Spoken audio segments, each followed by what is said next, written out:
tal? Hoy nos encontramos en el Parque del Pueblo, ubicado en el municipio de Nezahualcóyotl. El día de hoy les vamos a hablar sobre la primera mitad del siglo XX en la educación.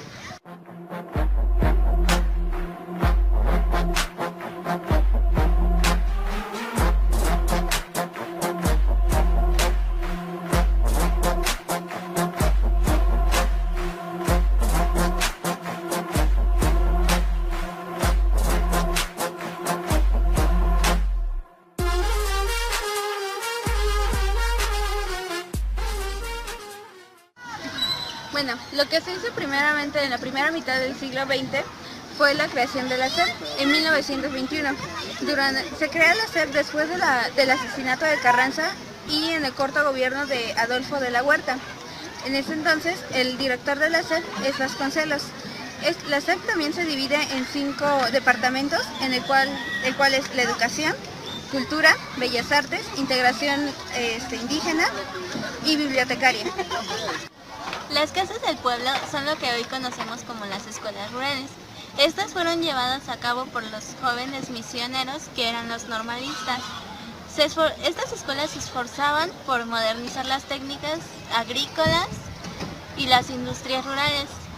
Eran para cambiar las supersticiones y las prácticas arcaicas y vicios. También fue para la recreación de las prácticas artísticas y de los deportes. Con la creación de las casas del pueblo también dio paso a lo que fueron las misiones culturales. En estas misiones culturales era principalmente un grupo de especialistas, ya sean economistas, médicos, maestros, los cuales capacitaban a los nuevos maestros normalistas rurales federalizados al mejorar las técnicas educativas que se iban a impartir en lo que eran las escuelas rurales de las cuales se van a hablar a continuación. La creación de las escuelas normales rurales fue durante el gobierno callista e impulsa la formación de maestros rurales.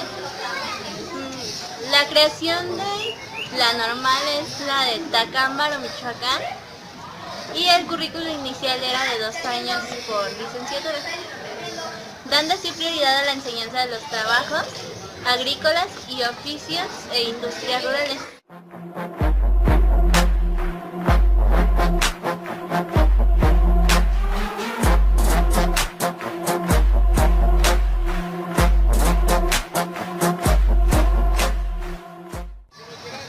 La educación en México empezó a tener problemas a finales del siglo XX, dado a que no se tenía una idea clara de la ideología que tenía que llevar esta escuela.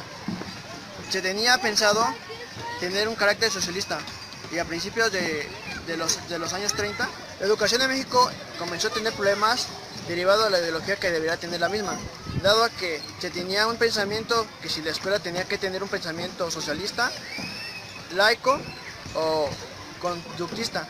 En ese sentido, a principios de los años 30, la escuela empezó a tener un carácter socialista, dado a que la explosión de la Revolución Rusa y apareciendo el comunismo en esas regiones, la educación mexicana empezó a tener un enfoque socialista derivado de esos conflictos. Entonces, la educación en México empezó a tener un enfoque más humanista y se empezaron a crear comedores comunitarios, escuelas rurales, y se empezaron a fomentar las escuelas técnicas, que para entonces las escuelas técnicas, al ser técnicas, fomentaban el trabajo y la especialización de la gente, así explotando sus capacidades, capacitándolas para labores industriales, y fue una época fundamental en la economía del país, dado a que la gente se empezó a especializar y con ello la producción del petróleo y las obras públicas se empezó a engrandecer. También se capacitaron maestros para escuelas rurales, para su profesionalización y un mejor aprendizaje de las escuelas rurales. En este momento histórico pasó algo fundamental en la educación de México, puesto que en 1 de enero de 1936 fue la creación del Instituto Politécnico Nacional, así como también la creación de más escuelas técnicas, favoreciendo la especialización entre la población, y fundamentalmente se crearon más trabajos y una fuente de ingresos en las familias, así como también un crecimiento económico del país. El Instituto Politécnico Nacional fue un pilar en la educación superior de México, ya que fue una de las principales escuelas que capacitaron y educaron a la población estudiantil universitaria. Así también la creación de escuelas técnicas para el progreso y la mejora de los trabajos y la economía del país. Con los temas que hemos visto en este documental y con lo que estamos y comparándolo actualmente, podemos ver que hay asociaciones que aún están y se rigen en la educación. Un ejemplo de ellas es la SEP. Todos estos cambios fueron significativos para la educación en México. Estos cambios que pasaron después de la revolución aún siguen o repercutieron en la educación actualmente. Por lo cual debemos de tener en cuenta todos los cambios que hubo durante, después y actualmente en la educación que van a marcar el futuro de una nueva educación y las nuevas reformas que se están implementando actualmente.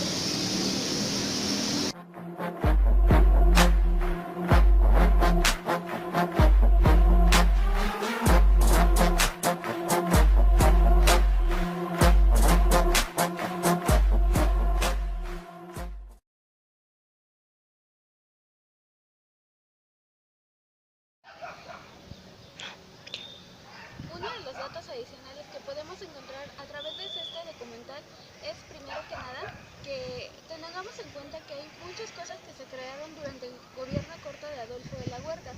Aunque fue corto, hubo grandes cambios en lo que fue la educación. Igual se implementaron estrategias que actualmente se predominan en nuestra actualidad, como ya se mencionaba en el documental. Una de ellas, por ejemplo, en lo que fue el gobierno de Adolfo de la Huerta, se implementa por primera vez y se crean los comedores escolares que actualmente se ven en algunas primarias. Además de que durante este gobierno también lo que se busca es que todas las escuelas fueran federalistas, es decir, que aunque cada escuela tuviera el mismo currículum, los mismos planes de aprendizaje y todo esto, en una entidad federativa, en este caso, no sé, podríamos poner, por ejemplo, en esta, tuviera su propio control de lo que era la Secretaría de Educación Pública.